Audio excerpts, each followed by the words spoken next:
it means you have to adapt. Whether you're an investor or you're a realtor or a lender or whatever it is, you need to adapt your marketing strategy. And I'm not saying you should take advantage of people by appealing to emotions that are fear. I think it's appealing to logic, where you hear all the same sayings and you've heard them forever of marry the deal, date the rate.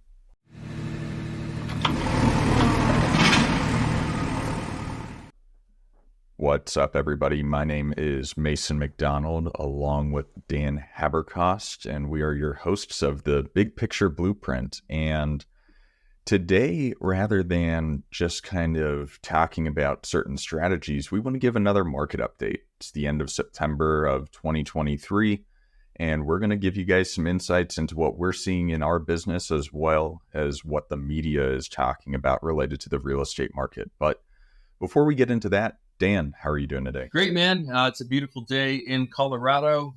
Headed out to California for a month. So I am enjoying the fall. I agree. It's cool in the mornings. It's cool at night. It's in the 70s.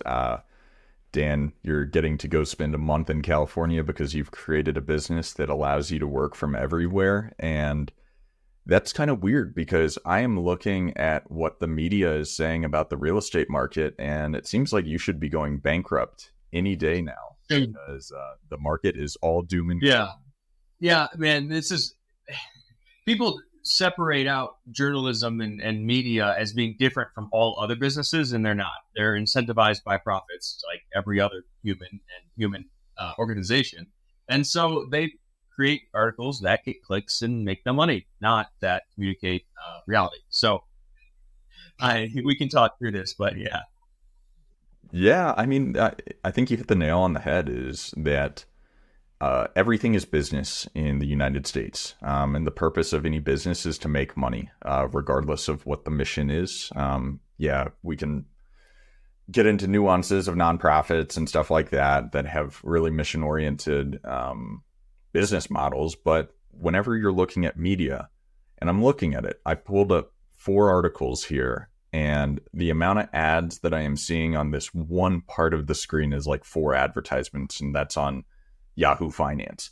And so that's the purpose of getting these headlines that are scary. They're terrifying. And I think we can kind of walk through a few of these articles that I'm seeing right now to give kind of the high-level market update from a media standpoint. And the one I'm looking at right now is called "This Resilient Part of the Housing Market is Cracking." And that is about new builds, which is a space that you're in right now, Dan.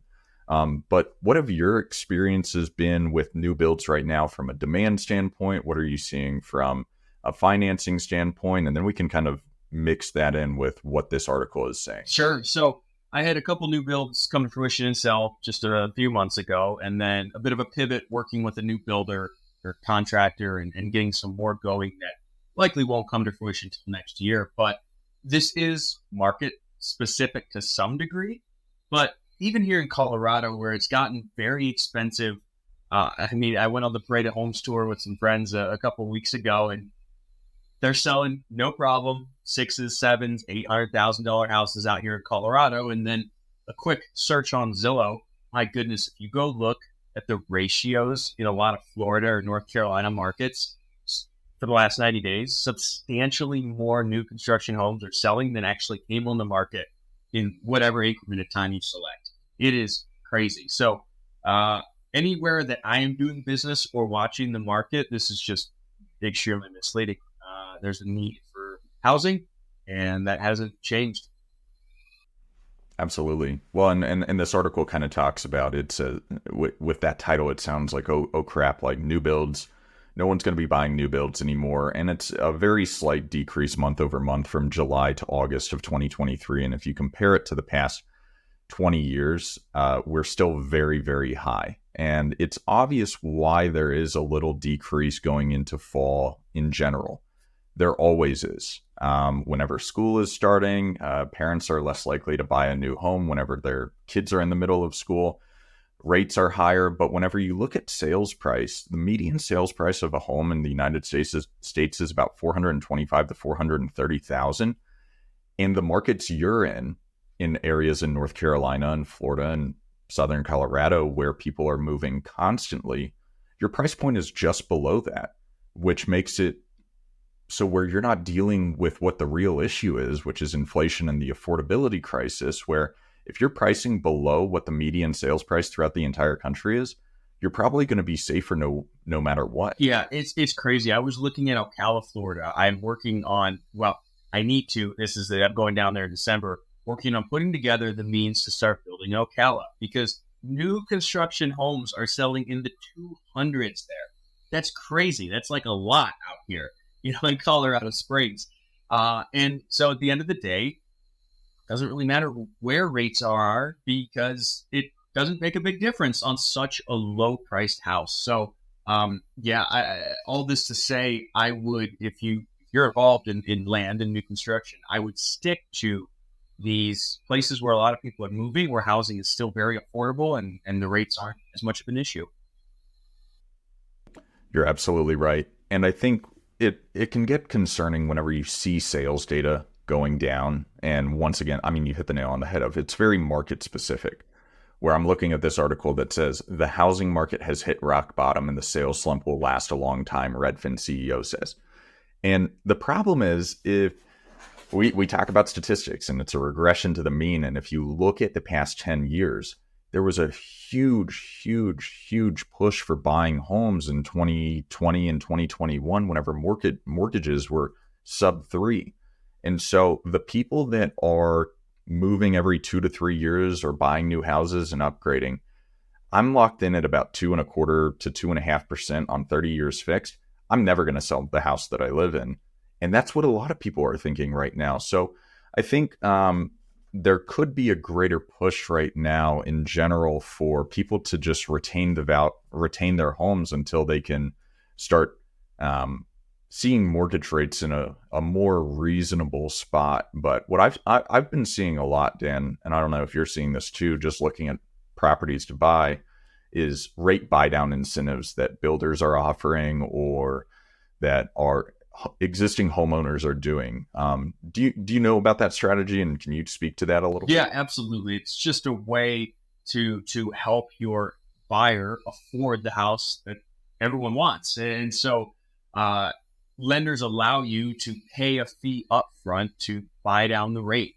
And so a lot of these new builders, especially the big ones that just need to turn their inventory, DR Horton, Richmond, Lennar, they will offer incentives as opposed to price decrease or more traditional incentives. It's simply, hey, we'll pay that fee to reduce your rate 1 or 2 or sometimes more points. So that definitely helps people afford the house. And I think that it's a funny strategy because at the end of the day, what that strategy is, hey, housing prices are still ridiculously high right now because they have not come down despite everything, despite rates going up. Housing prices have not really come down. And I'm going to say, even though this house is probably worth 500,000, I'm going to put it on the market for 650,000. I'm going to give you a $25,000 incentive because you need to sell your home in order to purchase this house. And it's what huge department stores do all the time too. And I'm trying to simplify this in a way that makes sense to everyone. Go into a Michael's and you will see these ridiculous sales of 75% off, even though say that item costs them 50 cents to make and they have it for sale for $15, but they're giving you 75% off. So it gives you a discount. So there is that emotional component that is actually legitimate within some of these strategies that are going on that we see going on. Well, yeah, and for the average user, the price isn't what matters. All that matters is that monthly payment, right? So if the price is much higher, but they get them 0% interest, just to illustrate the point, people would buy that all day long if the monthly payment ultimately is lower. So that's really what they're focusing on for those normal end users. Yeah. So the other point I wanted to make is all this to say, a lot of the people I know who are realtors are struggling a bit because, like you said, you're never going to sell your house. I'm never selling any of my houses with low rates. And so there just isn't a lot of transaction volume, in the your existing inventory, because people aren't selling. Why would you if you have a 3% rate?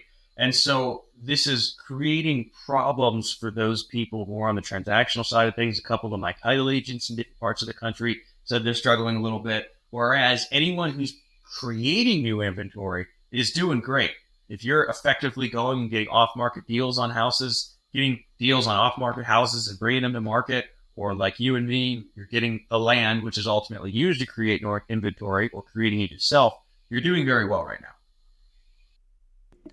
Oh yeah, and it means you have to adapt. Whether you're an investor or you're a realtor or a lender or whatever it is, you need to adapt your marketing strategy. And I'm not saying you should take advantage of people by appealing to emotions that are fear. I think it's appealing to logic, where you hear all the same sayings and you've heard them forever of marry the deal, date the rate. Interest rates are going to go down eventually.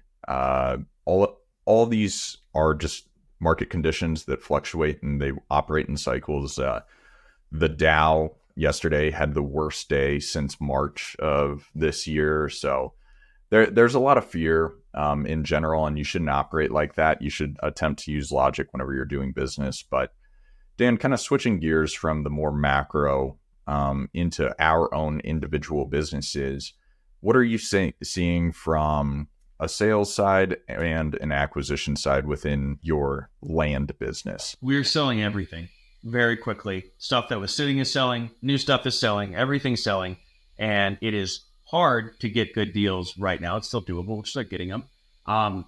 And there's a lot of Florida and North Carolina markets that I'm seeing a deja vu. You guys have heard me tell this story before on the podcast, but 2020, end of the year, I watched the land prices in Pueblo West triple. And I'm not exaggerating at all. It was late in the year, November-ish, and by the beginning of the next year, they went from selling at 10 to 15 to selling at 30 to 35. It was crazy.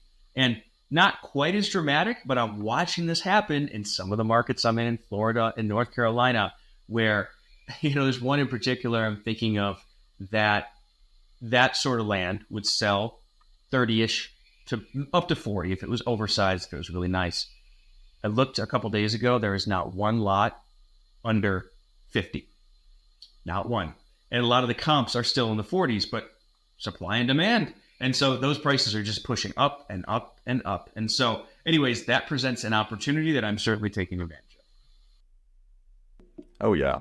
And I'm seeing the same thing where I think there's certain markets that I got into whenever I first started in the land business that have stayed pretty consistent, of the rural recreational. It's a long sales cycle, but going into suburbia, the infill lots that have all that are build ready, I'm seeing a massive amount of interest. That is, I mean, we're selling much more. Where that's the fun thing about this business is sometimes you'll purchase land and it'll take a long time to sell, and sometimes you'll purchase land and it won't take any time to sell. And right now I'm seeing the exact same thing in Colorado and Arizona, is a huge pickup in sales.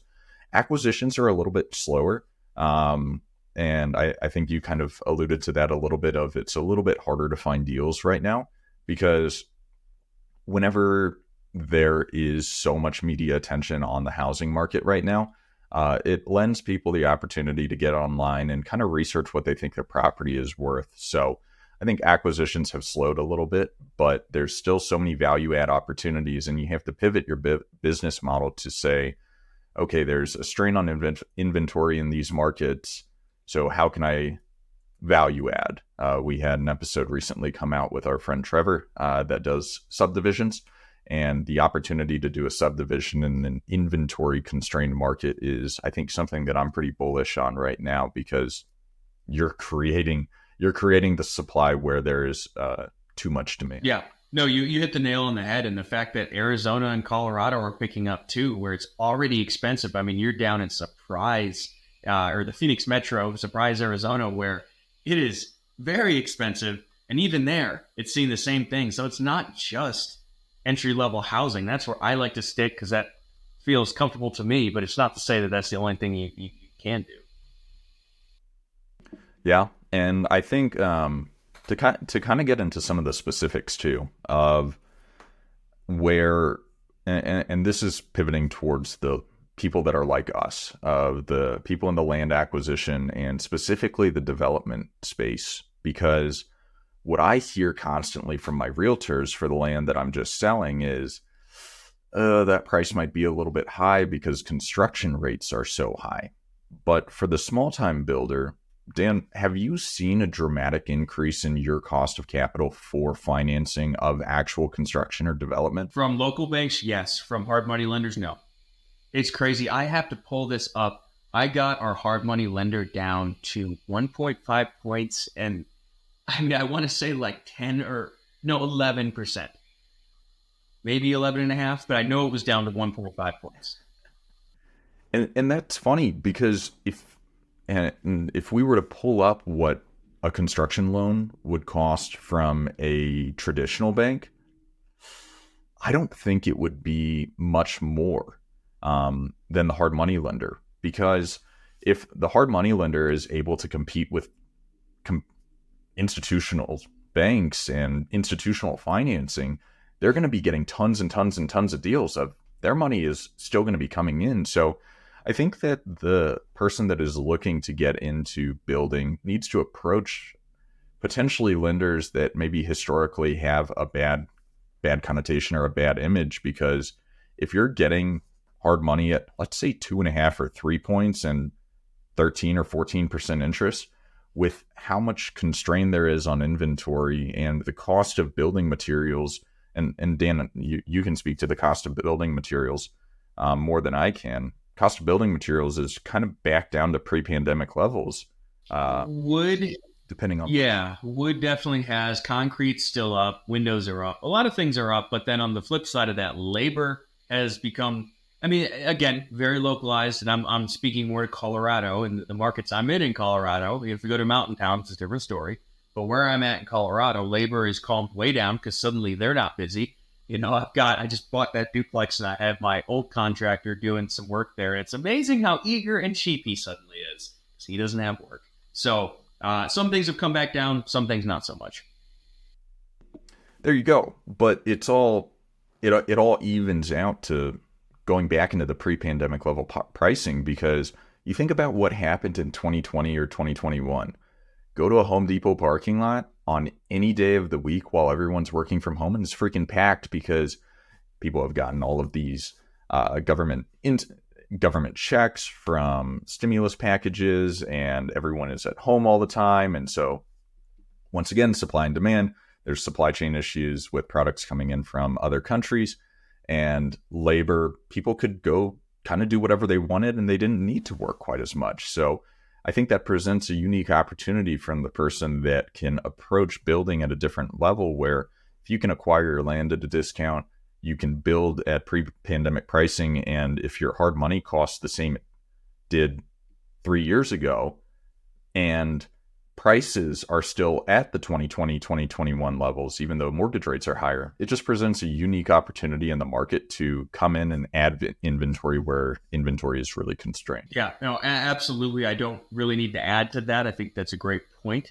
There's a couple comments I wanted to make. Two things you said. You said acquisitions are harder for land, which I absolutely agree with. But I was looking back on some of my old notes, and this is my actual sixth year doing direct to seller marketing for land.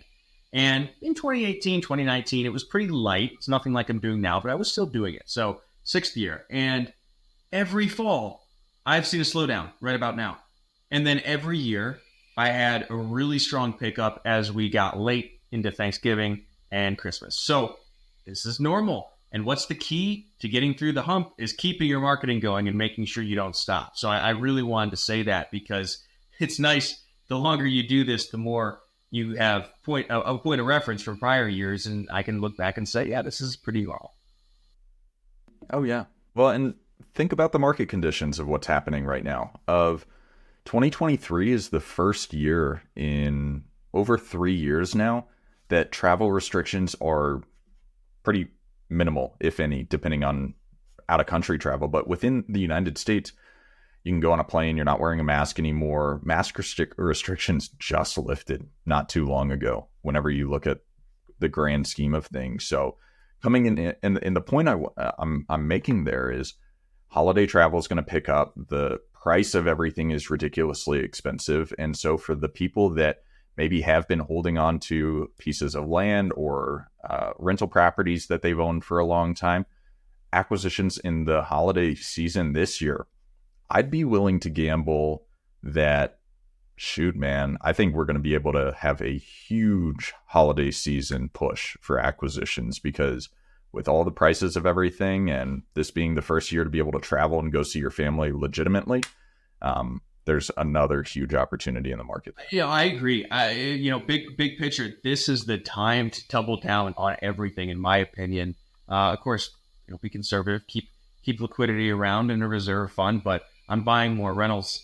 I'm working on building quite a few properties and buying and selling a lot of land because, again, we complicate everything. We all do this. Just like, well, anyways, I'm not going to go down the rabbit hole of what's been done to our currency, although I want to.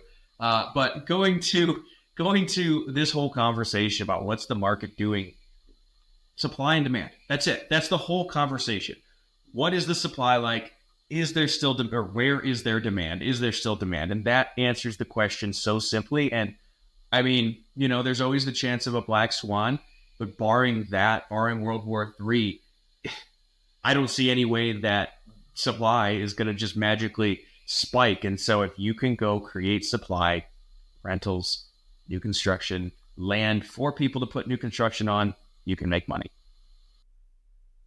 Well, and my to just hammer the point home, this year, from a bonus depreciation standpoint that came from Trump's tax code, this year you can front end 80% of what you could bonus depreciate. Look into cost segregation studies and bonus depreciation, so you don't have to take advice from myself or Dan, who are not accountants or attorneys or engineers. But even though rates are higher, you have that opportunity to offset so much of that potential rental income or income from other businesses that you own. So you're getting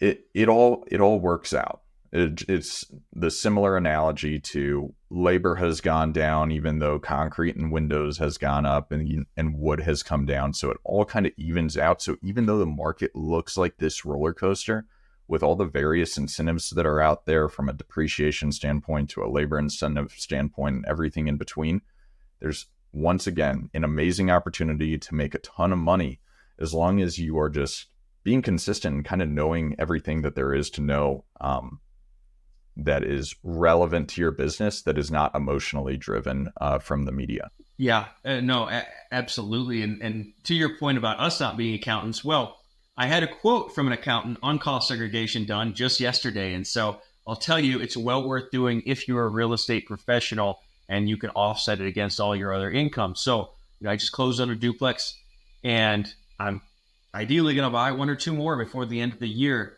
And you said something earlier about, marry the property, date the rate or something like that. And that's such a good point because talking to people who are newer or don't know a lot of real estate or are a little more short-sighted because they don't have a lot of money, the question is always, oh, what's it going to cash flow right now? Like, I don't know. I don't care. $500 a month, $600 doesn't mean anything.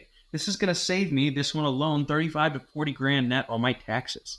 It is only 80%, unfortunately, because I bought it this year, so I overestimate a little bit. But that's still a huge chunk of cash, and it's a nice building in a great area. It's younger than me, and I can put two nice tenants in there and not think about it at all. This is the sort of real estate that is much, much, much closer to being passive if you set it up properly. And so I'm not thinking about what it's going to do tomorrow. I'm thinking about the tax savings this year, but I'm thinking about in the next 3 to 5 years when I'm able to ideally refinance this into a much lower rate, although it's already at 6 because it's seller finance. This thing's going to cash flow tremendously down the road. And what it's going to do for me over the next 10 or 20 years is what matters, not tomorrow. And so I know this is hard when you're new and you don't have a lot of money yet. You're trying to figure out how to get out of your job tomorrow. And so you think very short-sightedly. But if you can work to think more about what decisions is 5 years in the future of me going to be happy I made, that will definitely be far more impactful. You'll make much better decisions. And you found this deal. This was on the market, right? Yep. This was on the market. You bought it at what for each unit was less than the median home sales price was. You got an owner finance deal. Like, yeah, you're connected in the real estate community, but it's just because you're paying attention, making offers in areas that you know well and that you're specific to. You weren't concerned about trying to force something to be a deal. You were more interested in, okay, this is my parameter for what I'm looking for.